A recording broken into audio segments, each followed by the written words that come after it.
we can start whenever you're ready, Francisco. Sure. Yeah. So how many? Yeah, you have 20 people. Okay, so let's make the stuff for the second part of our workshop today. I'm happy to present our next invited speaker. She is Bei Peng. Bei received her PhD from Washington State University in 2018, working with Matthew Taylor there. After her PhD, she joined the University of Oxford, working as a postdoctoral researcher and a non-stipendiary lecturer as well in computer science. Currently, she is a lecturer in artificial intelligence at the University of Liverpool. Bei's research is focused in deep reinforcement learning, multi-agent system, interactive machine learning, and curriculum learning. Bei talks today is about cooperative multi-agent reinforcement learning. So please join me to welcome Bei. If you're ready anytime, Bei, it's all yours. Thank you. Thanks very much for inviting me to speak today. It's really a great pleasure to be here, to be given this opportunity to tell you a little bit about some of our recent work on cooperative multi-agent reinforcement learning. These works were mostly done when I was a postdoc at University of Oxford. They were done jointly with my excellent collaborators from Oxford, Tsinghua University, and TU Delft. I don't think I need to convince this audience about the importance of studying multi-agent systems. Here, I just wanted to mention that this talk focuses on fully cooperative multi-agent systems, in which a team of agents need to work together to achieve some common goal. This is an important setting because many real-world learning problems are cooperative, such as cooperative robots in manufacturing, traffic control systems, autonomous drones. They all require interaction between multiple agents, including artificial agents or human agents. So in this talk, I focus on multi-agent systems that only involve artificial agents, but we're also really interested in building more effective multi-agent systems that involve humans. To learn good behaviors in cooperative multi-agent systems, we use multi-agent reinforcement learning. And I assume most of you are quite familiar with this. Just like the single agent RL setting, multi-agent RL also addresses sequential decision-making problems. But now, instead of one agent, we have multiple agents who are interacting with the same environment at the same time. So the next state of the environment and the reward received by each agent are influenced by the joint actions of all agents. From each agent's point of view, it now acknowledges and reasons the fact that the environment it needs to interact with consists of other agents. These agents are also perceiving inputs from the environment and selecting actions to influence the environment to get reward. So there are many, many interesting challenges in multi-agent RL. Here are just a very few examples of the main challenges our research aims to address. First, we want to design learning algorithms that can scale well to large joint action spaces. RL methods designed for single agent setting tends to perform poorly or fail in many multi-agent settings because the joint action space grows exponentially with the number of agents. Second, we want to better address the non-stationarity issue in multi-agent RL because all agents are learning at the same time. The environment is constantly changing from each agent's point of view. So the best policy for an agent can change according to other agents' policies. And this breaks the convergence guarantees of many single agent RL algorithms. Third, because all agents' actions are influencing the global reward, it's difficult for an agent to isolate its individual contribution to the team's reward. This is called the multi-agent credit assignment problem, and we aim to better solve this. We also work on better transfer or generalization for multi-agent RL, such that we can scale the learning algorithm to large, complex multi-agent systems and still be able to learn fast. Some interesting research directions that I'm really excited about include zero-short coordination and ad hoc teamwork. So now I'll quickly discuss the problem setting we mainly focus on because it's very important as there are many different assumptions we can make about different margin systems. You probably have seen a picture like this from Jacob that summarizes the setting we focus on. We focus mainly on fully cooperative margin tasks, while a team of cooperative agents interacts with the same environment to achieve some common goal. And the agents share some team reward. Importantly, the environment we consider is partially observable, which means each agent has its own private and partial view of this global state of the environment. And this actually makes the environment truly multi-agent, because otherwise you can argue you can have a puppeteer agent who controls everyone.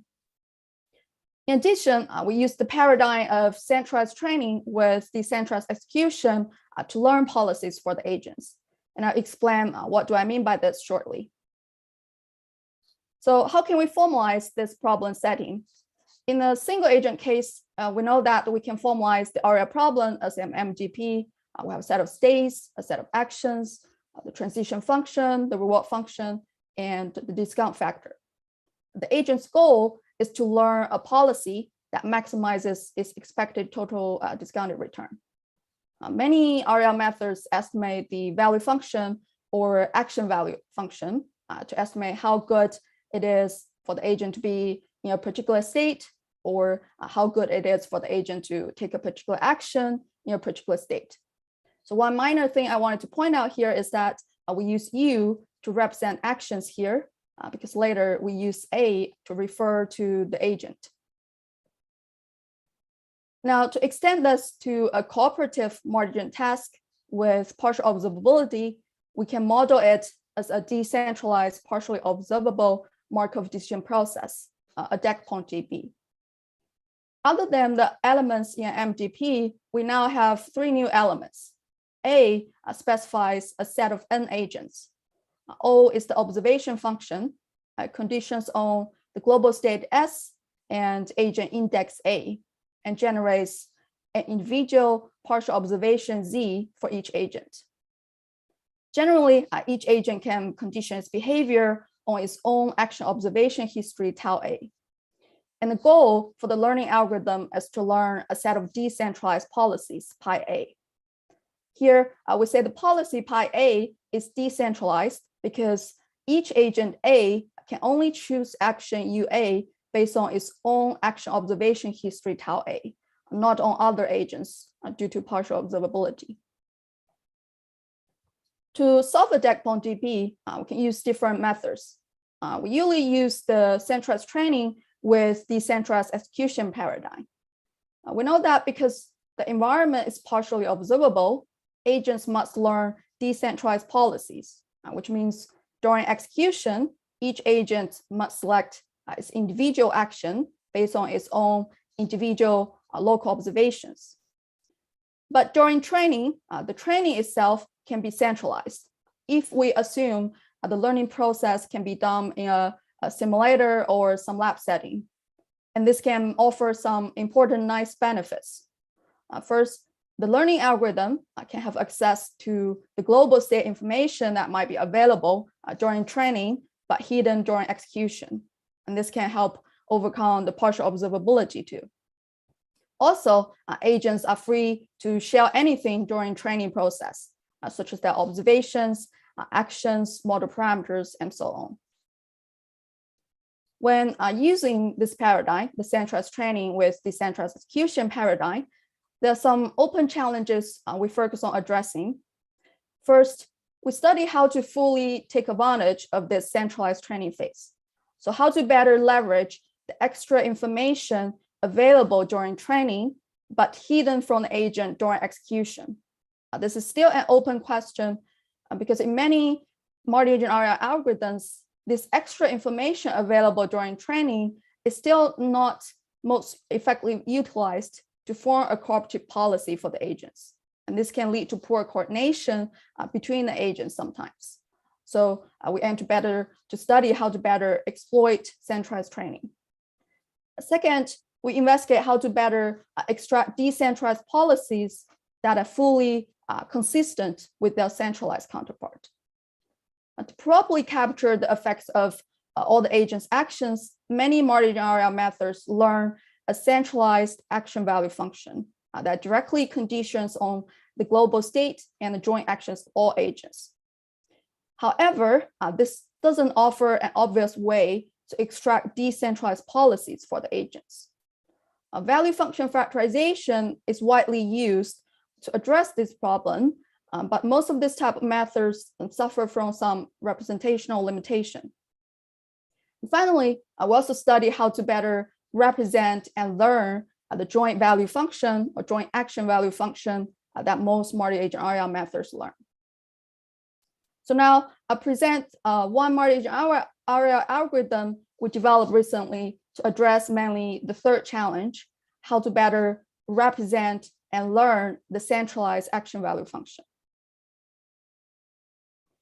One main motivation of this work is that overestimation in Q-learning is an important problem that has been extensively studied in single agent RL, but it received much less attention in multi-agent RL.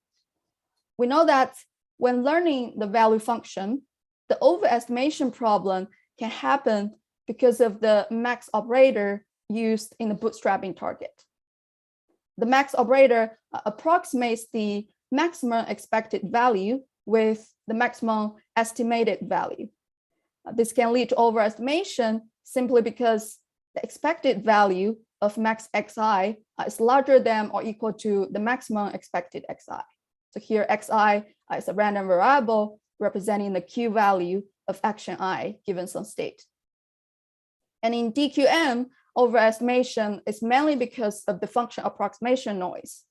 Some q values might be too small, while some q values might be too large.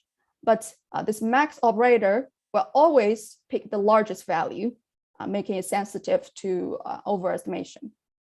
And overestimation bias can have a detrimental effect because it can introduce large variance in the gradient and lead to instability during optimization of neural networks. And overestimation problem can be even more severe in the multi-agent case. If you look at this example here, there are n agents. Each agent has k actions to choose from. And we assume the q value for each action given a state is independently drawn from a uniform distribution U. Then the maximum expected xi is 1/2. Note that here xi represents the q value. So the maximum expected xi is 1/2, while the expected max xi is k to the power of n divided by k to the power of n plus 1. And this value quickly approaches 1 as the size of the joint action space increases exponentially with the number of agents. So overestimation in Q-learning can be more severe in the multi-agent case. But does this happen in practice? To find this out, we evaluate an existing multi-agent Q-learning algorithm. Specifically, we decided to evaluate QMIX, a popular state-of-the-art deep multi-agent Q-learning algorithm, to see if it suffers from the overestimation bias. And I just want to give a little bit background about QMIX here. So QMIX learns a centralized but factored action value function Q tall using the paradigm of CTDE we just mentioned. During execution, because the environment, again, is partially observable, each agent can only select its individual action using the individual action value function QA independently. Then we need to ensure that the collection of these individual actions maximizes the centralized action value function Q tall. So this essentially means that we need to ensure the global argmax operation performed on the centralized action value function Q tall equals the set of argmax operations performed on each individual action value function QA. To ensure this, QMIX factors Q tall as a nonlinear monotonic function of QA.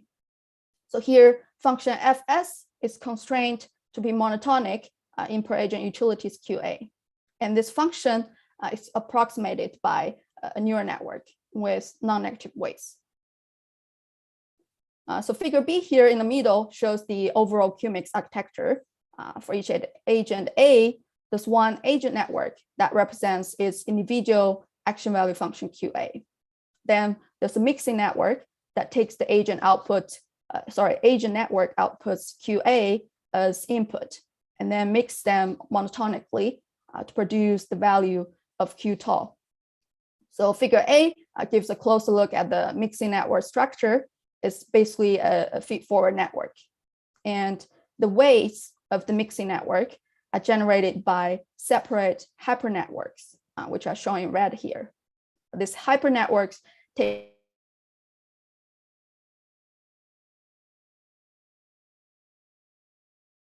to ensure this monotonic relationship. So to find out if QMIX suffers from severe overestimation bias, we tested QMIX on 4 multi-agent particle environments, which is a popular multi-agent benchmark from OpenAI. The figure on the left here shows the normalized return of QMIX on these 4 cooperative tasks. We can see that QMIX can suffer from catastrophic performance drop in 3 environments if we run it long enough. The figure on the right shows the value estimates of the centralized action value function Q tau in QMIX on these tasks. We can see that the value estimates of the Q tau can increase without bound in 3 environments. We then investigate the behavior of QMIX a little bit more in the predator-prey task. So in this task, we have 3 slower predators need to coordinate to capture faster prey. The original environment is competitive. We made it cooperative by replacing the praise policy with the policy trained by some existing multi-agent RL algorithm. In the left 3 figures, the blue line is QMIX. Don't worry about other lines for now. So figure A here shows the estimated value of Q tau in QMIX grows without bound during training. And figure C shows the gradients of the mixing network FS with respect to QA increase rapidly and continuously. And figure D shows the learned weight of the monotonic mixing network FS grows larger and larger during training. So this shows that the overestimation of the centralized action value function can be exacerbated in QMIX due not only to the overestimation in individual action value function, but also this monotonic mixing network. And we also found that some state-of-the-art methods for tackling overestimation in a single agent domain can fail in our multi-agent setting. We tried QMIX CDQ, shown as the orange line here. It applies the clip double Q learning technique from the TD3 algorithm to per agent utilities QA. So in clip double Q learning, the key idea is to learn 2 Q functions and use the smaller Q value estimates to compute the targets. We also tried QMIX gradient regularization, which ends the gradient of FS with respect to QA from growing too large by regularizing the gradient using some quadratic penalty. We can see that both methods fail to solve the overestimation problem, and a combination of both also failed. So this showed that reducing overestimation bias in multi-agent RL is particularly important and challenging and needs new solutions. So our main idea is quite simple. Instead of taking an indirect approach to reduce the overestimation of Q tau as mentioned before, we can directly penalize large joint action Q values to avoid value estimate explosion. The loss function we could use to train Q tau, as shown here. The first part is the original QMIX loss, which is just the standard mean square error between the bootstrapping target and the current Q value. The second part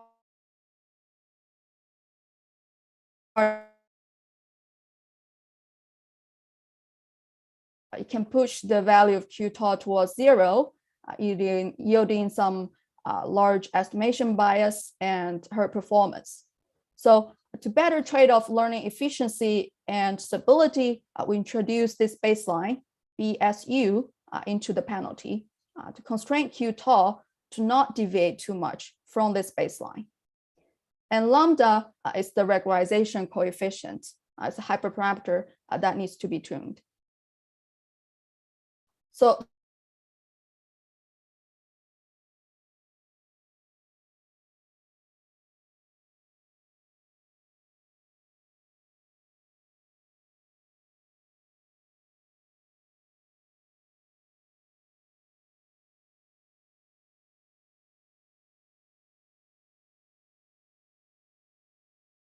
the orange line is regularized QMIX with the n-step return as the baseline to regularize learning.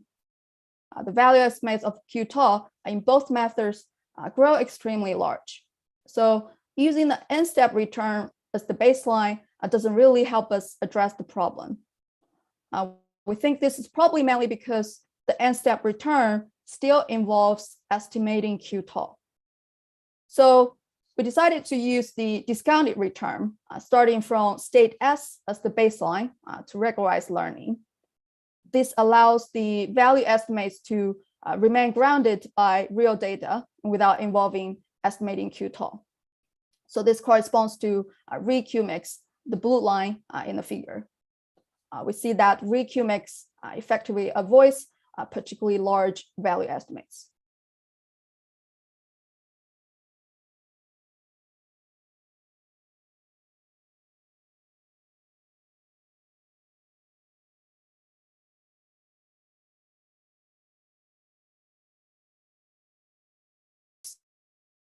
Bias in Q-tau, we use the Softmax operator, which has been quite successful in reducing over in single agent RL. So we replaced the max function in the target value with the Softmax function as defined.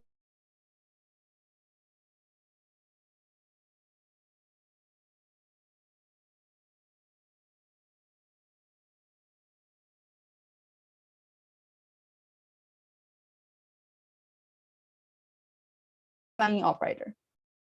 However, directly computing the Softmax operator in the Markov case can be problematic because it can be computationally intractable as the size of the joint action space grows exponentially with the number of agents. And some joint action Q value estimates Q-tau can be unreliable due to a lack of sufficient training, given the action space is really large. To address this, we propose an approximate Softmax operator to approximate the computation of this Softmax operator efficiently. We first obtain the maximum joint action U hat with respect to Q-tau.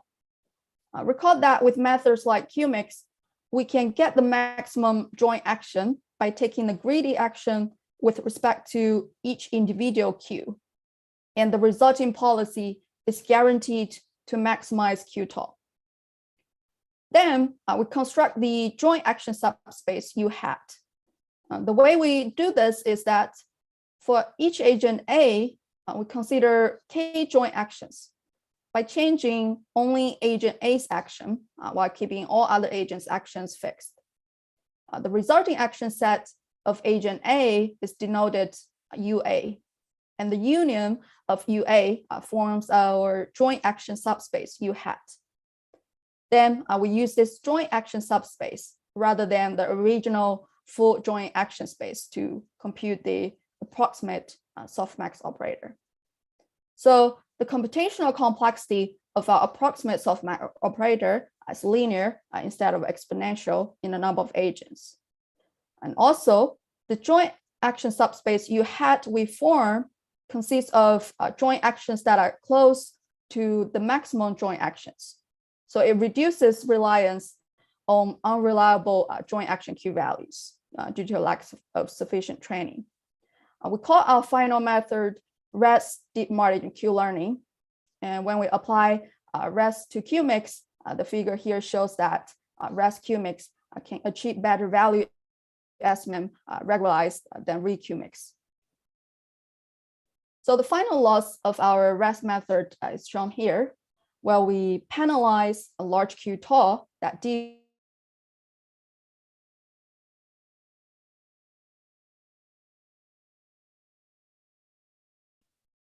So this REST method is general and can be applied to any multi-agent Q-learning methods. In our paper, we mainly focus on applying it to QMIX, but we also apply it to some other recent multi-agent Q-learning algorithms, including weighted QMIX and QPlex, and show some empirical results. We also provide some theoretical justifications for our method. Some main results include regarding our approximate softmax operator, we show that the gap between our approximation U hat and its direct computation in the full joint action space U converges to 0 at an exponential rate with respect to this inverse temperature parameter beta. We also proved that under some standard assumptions, the bias of value estimates of our method, REST QMIX, is no larger than the bias of value estimates of QMIX. We evaluate REST QMIX on 4 multi-agent particle environments. They are all competitive originally. We made it cooperative while the adversaries are pre-trained by MADDBG for 10,000 episodes. The main results are shown here. The x-axis is the total number of trained episodes, and the y-axis is the mean episode return.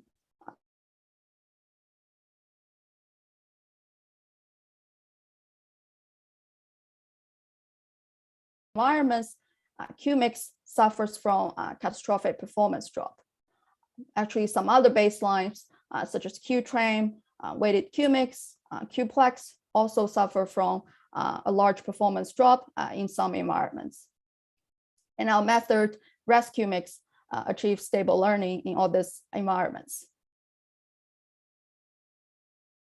We also analyze the bias of value estimation in all these methods.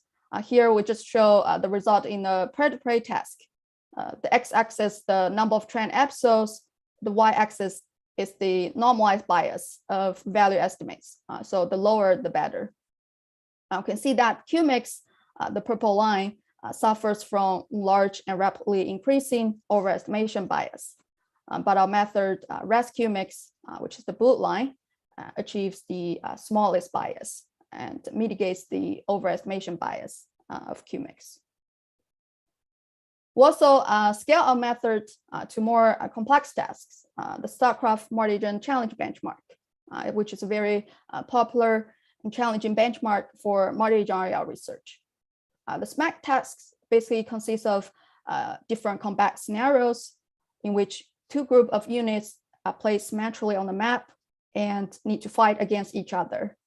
One group of unit is controlled by the decentralized agents learned by our algorithm, and the other group is controlled by some heuristic AI.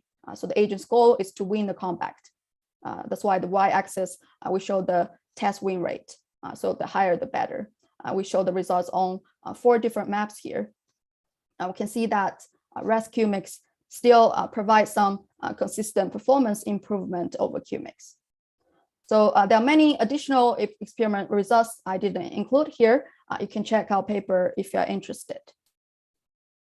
So now I wanted to discuss another multi-agent RL algorithm we developed recently for learning cooperative multi-agent tasks more efficiently. We know that most popular multi-agent actor critic methods, such as COMA and MADDBG, learn a centralized critic with decentralized actors. The critic is said to be centralized because it makes use of the information only available to it during that centralized.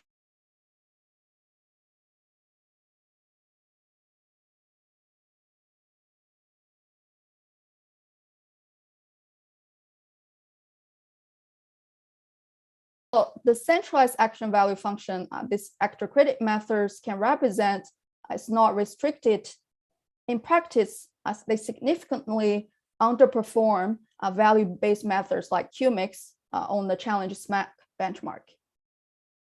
Lu recently showed some interesting insights in their contrasting centralized and decentralized critics paper, which might be one reason to explain why this is the case. So they show that merely using a centralized critic does not necessarily lead to better coordination across agents than using decentralized critics. So in this work, we aim to re-establish the value of using centralized critics, trying to figure out how to better take advantage of a centralized critic to encourage more cooperative behaviors. So MADDBG extends DDPG to multi-agent settings. It uses the CTDE paradigm to learn deterministic policies in continuous action spaces. It's designed for general multi-agent learning problems, including cooperative, competitive, and mixed settings. So in MADDBG, each agent learns its own actor independently. Each actor outputs a deterministic state policy mu A for each agent A. Each agent also learns its own centralized critic separately, which estimates the joint action value function QA based directly on the global state S and the joint action of all agents. And each agent's individual deterministic policy can be updated by following this policy gradient shown here. We can see that the policy gradient depends on the centralized critic, while we take the gradient of the centralized QA with respect to each agent's action UA. However, one main problem here is that learning this centralized and monolithic critic directly conditioning on the global state and joint action can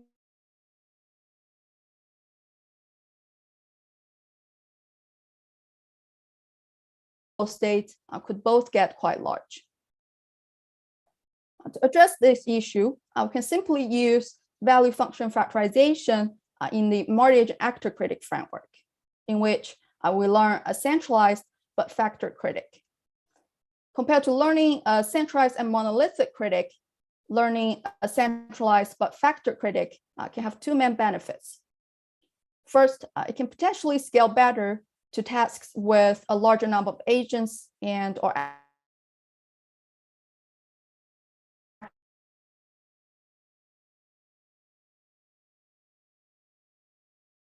because we don't need the critic during execution. So the critic's design is not constrained. We can basically use any types of value factorization, including non-monotonic ones that value-based methods cannot directly use.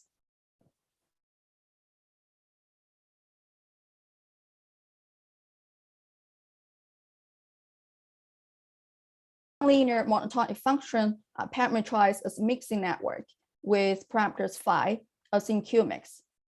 And this factor critic is trained by minimizing the standard mean square error loss on the TD error. To update the decentralized policy of each agent, a naive adaptation of the deterministic policy gradient used by MADDBG is then replacing the centralized critic QA for each agent with our single shelled factor critic QTOL. However, there are two main problems in this policy gradient. The first problem is that in this policy gradient, each agent optimizes its own policy, assuming all other agents' actions are fixed. We call this per agent policy gradient. It can actually lead to the agents getting stuck in suboptimal actions without extensive exploration that sufficiently covers the optimal joint action. The second problem is that this policy gradient makes the corresponding method vulnerable to relative overgeneralization. This is mainly because when agent A ascends the policy gradient based on QTOL, only its own action UA is sampled from its current policy, while all other agents' actions are sampled from the replay buffer. So the other agents' actions might be very different from the actions their current policies would choose. And this could cause the agents to converge to suboptimal actions that appear to be better choice when considering arbitrary actions from other agents. To address this problem, in our method, we use a new centralized gradient estimator that optimizes over the entire joint action space rather than optimizing over each agent's actions separately to achieve better coordination among agents. Also, to overcome relative overgeneralization, when computing the policy gradient, when evaluating this joint action value function Q tau, we simply sample all actions from all agents' current policies. So in our centralized gradient estimator, we take the gradient of Q tau with respect to mu bold, which is the set of all agents' current policies. In our implementation, all agents share the same actor network, parameterized by theta, but this is not a requirement for our method. To show the benefits of our new centralized gradient estimator, we compare MADDBG with our centralized policy gradient against the original MADDBG on a simple continuous cooperative matrix game we created. So the figure on the left shows our continuous matrix game with two agents. The red line here represents a path starting from the origin to coordinate 1, 1, while the reward gradually increases. And everywhere else, there's just a small punishment moving away from the origin. The experimental results are shown on the top right, where we estimate the mean episode return across 10 random seeds. We see that MADDBG quickly gets stuck in the local optimum within 200K time steps, while MADDBG with our centralized policy gradient robustly converges to the optimal policy. The figure at the bottom right visualizes the main differences between the per agent policy gradient at the origin and our centralized policy gradient. We see that for agent 1, the per agent policy gradient at the origin is 0 because the gradient term assumes the other agent's actions to be fixed. So it only considers this relative improvements along the dotted line, which is agent 1's own action space. Similarly, for agent 2, the per agent policy gradient at origin is 0, 2. On the other hand, our centralized policy gradient correctly determines the gradient for improving the joint action by optimizing over the entire joint action space. So we believe our centralized policy gradient is necessary to fully take advantage of the centralized critic. We call our final approach factored multi-agent centralized policy gradients, FACMAC. The figure here shows its overall architecture. So figure A shows that for each agent A, there's one policy network that decides which individual action to take. It can be discrete or continuous. Figure B shows that there's also one critic network for each agent that estimates the individual agent utilities, QA, and then we combine them into the joint action value function, Q tau, about a nonlinear monotonic mixing function, just like in QMIX. And this Q tau is then used by our centralized gradient estimator to help the actor update its policy parameters. While in FACMAC, we use the QMIX style factorization because it works the best in most tasks. Our framework is flexible. You can also use a non-monotonic factorization that value-based methods cannot directly use. In our experiments, we also investigate using non-monotonic factorization in some tasks. So because FACMAC requires differential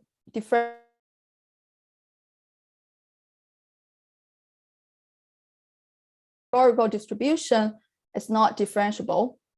So to enable efficient learning of FACMAC on cooperative tasks with discrete actions, we use the existing straight-through Gumbel Softmax estimator. So when we sample discrete actions from the original categorical distribution in the forward pass, but during the backward pass, we use the continuous Gumbel softmax sample to approximate the policy gradients. So compared to the Gumbel softmax estimator, the main advantage of using the straight-through Gumbel softmax is that it can ensure the action dynamics during training and evaluation are the same, which can sometimes lead to better performance. We evaluate FACMAC on cooperative margin tasks with both discrete and continuous actions. I only quickly present some partial results on the discrete action domain on SMAC, what we mentioned before. So here we show the results on two super hard maps in SMAC, MM2 and 27M vs 30M. So they have a large number of agents. For example, for the map 27M vs 30M, there are 27 agents that we need to train to play the game. Each method has 5 random seeds. The red line is our method FACMAC. The green line is MADDBG. We can see that FACMAC performs significantly better than all the baseline algorithms in these two maps. You can barely see MADDBG actually, the green line, because its win rate is almost 0. So it fails to learn anything useful in these tasks. And actually, most multi-agent actor credit methods perform poorly. As I've mentioned before, in our multi-agent actor credit framework, there's no inherent constraint on factoring the critic. So we also employ a non-monotonic factorization and refer to it as FACMAC-nonmonotonic. Due to the time limit, I just want to quickly convey the takeaway message. So based on the results, we believe FACMAC-nonmonotonic is more useful in tasks with non-monotonic value functions. By saying that, I mean this is the type of task where at a given time step, an agent's ordering over its own actions depend on other agents' actions.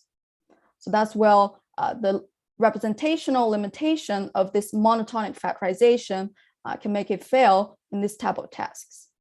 But I believe there can be more future work to be done to explore better non-monotonic factorizations, since the performance of FACMAC non-monotonic in some tasks we tested are still not good enough. At the very last couple of minutes, I just wanted to talk about this new benchmark we introduced in this paper too. So we developed this new benchmark for continuous multi-agent RL called multi-agent MujoCo, because we found we don't have a lot of good benchmark for continuous multi-agent RL. So multi-agent MujoCo is based on the popular single agent MujoCo benchmark. And we simply decompose one agent into multiple ones, and they need to collaborate together to complete the original task. So the figure here shows the agent partitionings for this multi-agent MujoCo environments. For example, if we look at part C, it's the cheetah agent. We now decompose it into 2 agents. The 3 joints with green color belongs to one agent, and the 3 joints with blue color belongs to another agent.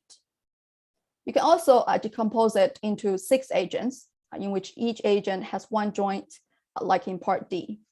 And you can also change the observation distance in this environment.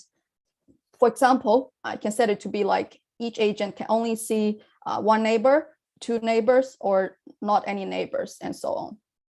And we also have 2 scenarios named many agent swimmer and many agent ant, showing in part A and K respectively. So here you can configure an arbitrarily large number of agents within the memory limits.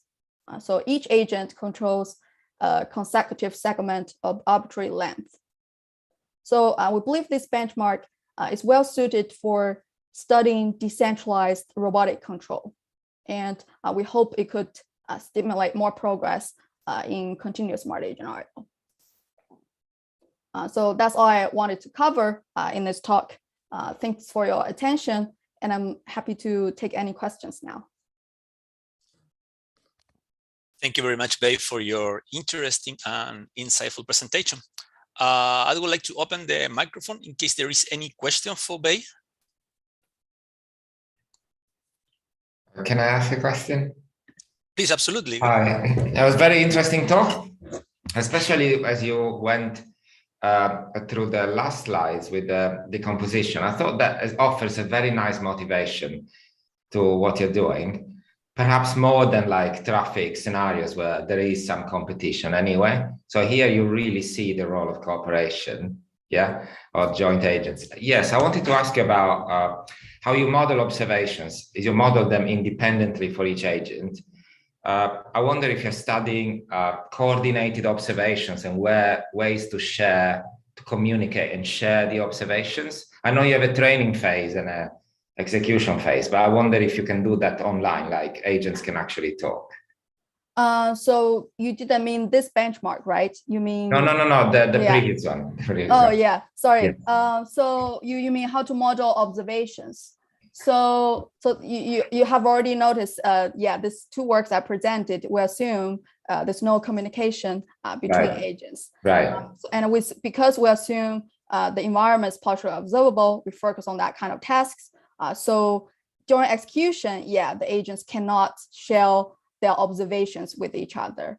But because we assume during training, you can, because we test in simulations, or maybe some other settings, well, you can have access to the global state. So during training, when we learn this centralized but factored action value function, we can have access to anything, to every agent's local observation and extra things. Like so basically, given your observation in the execution phase, when you perceive something, you can correlate it to the observations that the others might have been having because of the training. Okay, yeah. I see. Yeah. Okay, interesting. Yeah, that's why one main challenge is, as I mentioned in the beginning, is we need to make sure this decentralized policies they are consistent with the centralized policies we were able to learn during the centralized training phase. So to make sure they are consistent is one challenge here, because that's why a lot of methods use value function, factorization. Okay. Yeah, very interesting. Thanks. Yeah, thanks for your question. Thanks, Paolo. Is there any other question for Bei? I have one question. Thanks a lot, Bei, for the great talk. Yeah. Right in the previous slide, so you can see that there's, so FACMAC, the non-monotonic one, has a huge variance for this predator-prey environment. Do you have any hypothesis or any intuition? Yeah, I was a little bit worried about the time, so I kind of skipped through it. But the one thing I wanted to point out, the predator-prey task here, we changed the reward function. So basically, it's the type of task, well, it actually suffers from the relative overgeneralization problem. So basically, you design in a way like if, I remember in our test, if there's two predators need to catch a prey, so they need to be close enough to the one predator catches the prey, another one needs to be close enough, because this is a continuous version here. And if one predator catches the prey while another one is not close enough, they will get punished. So because of this, that can strongly discourage the predator to try to catch the prey, because it will get punished due to its teammate not doing the right thing, even though that predator is already doing the right thing. So it's punished because of its teammates' behavior. But it's really hard to learn this. And actually, this type of task, it breaks the assumption of this monotonic factorization, because the monotonic factorization basically assumes what I'm doing. If I'm doing what's best for myself, I'm doing what's best for my team. So that's my understanding of this monotonic factorization. But there's this type of, maybe in SMAC, is a great assumption. It turns out to work quite nice in most maps. Maybe it's because if I'm focusing on shooting the enemy and kill the enemy, well, that's the best for my team too. it's the best thing for me, it's also the best thing for the team. It doesn't really depend on other agents' actions at a given time step. But in this kind of predator-prey test, we intentionally made it to be like one agent's best action strongly depends on, actually the ordering over its actions strongly depends on other agents' actions at a given time step. So that's why we assume FACMAC, if you use non-monotonic factorization, it should perform better in this type of tasks. However, if you try this FACMAC non-monotonic, it might still fail to learn based on my previous experience. I believe it still probably needs either a better architecture for this non-monotonic factorization, because we'll only try some naive ones, or it needs smarter exploration strategy to encourage the agents to try out those actions even after getting punished because of its teammates not doing the right thing. Yeah, I hope that answers your question. Yeah, that's very intuitive. Yeah, thank you. Yeah.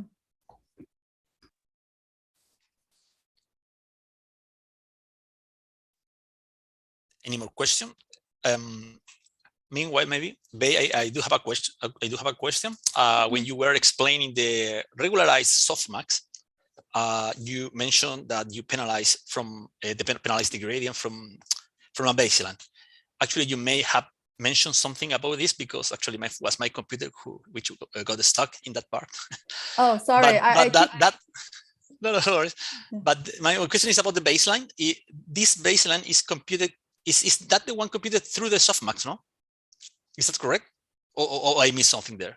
Oh no, they are separate. So if you see this loss function here, we use the softmax operator rather than the max operator to compute this bootstrapping target. Compute reward plus. I see. Yeah.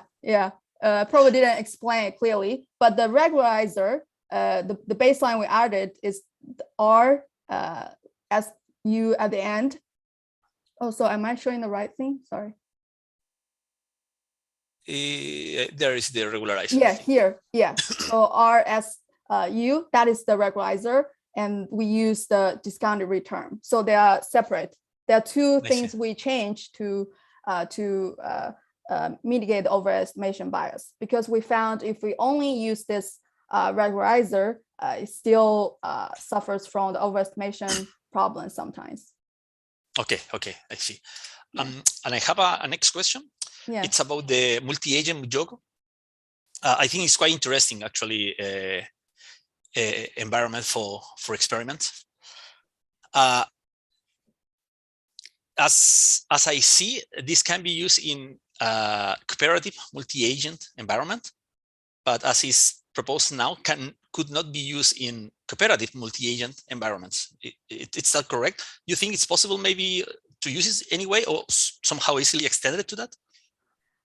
Yes, you're right. Currently, it's only designed for cooperative tasks, because it's just easier to do that. Because when you decompose one agent, I feel like it's kind of hard to design some competitive tasks. Then you might need to do more changes to this environment. Maybe you have multiple robots. Actually, we thought about doing that when we were developing this, but we couldn't figure out we couldn't design a very good task at that point. We figured by decomposing one robot into multiple ones is a good initial start, at least. And also, yeah, we argue then you can study this decentralized robotic control in isolation without worrying about, exploration problem or other problems. But it also has limitations like this. So if you want to make it competitive, probably needs more changes. Yeah. Because multiple joints compete with each other, then probably the robot cannot do anything. Exactly. It's gonna misbehave at the end, no? Yeah. No, that's why I asked, because that was my impression. But yeah, I think it's interesting. Probably it's a good idea to extend that. Yes. Any one of us, I guess. Yeah. Is there any other question for Bei?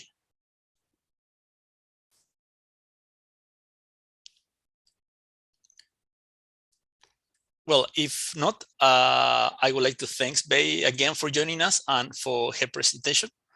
Thank you very much. No, thank you very much, Waimontai, for joining us. Really, was a really good presentation, interesting one. So yes, I think we can have now a few minutes break before the closing, Fernando. Yes, I think so. Yeah, thanks a lot, Bei. And so the closing session and the award session is planned in about 20 minutes. So at 9:30 UTC. So yeah, we can have a break, and then yeah, please join everyone for the closing session and the awards. So it will be on the same link. We'll just leave the room open. I'll just turn the camera off and stop the live stream. Yeah, and hopefully see you in 18 minutes. And thanks again, Bei.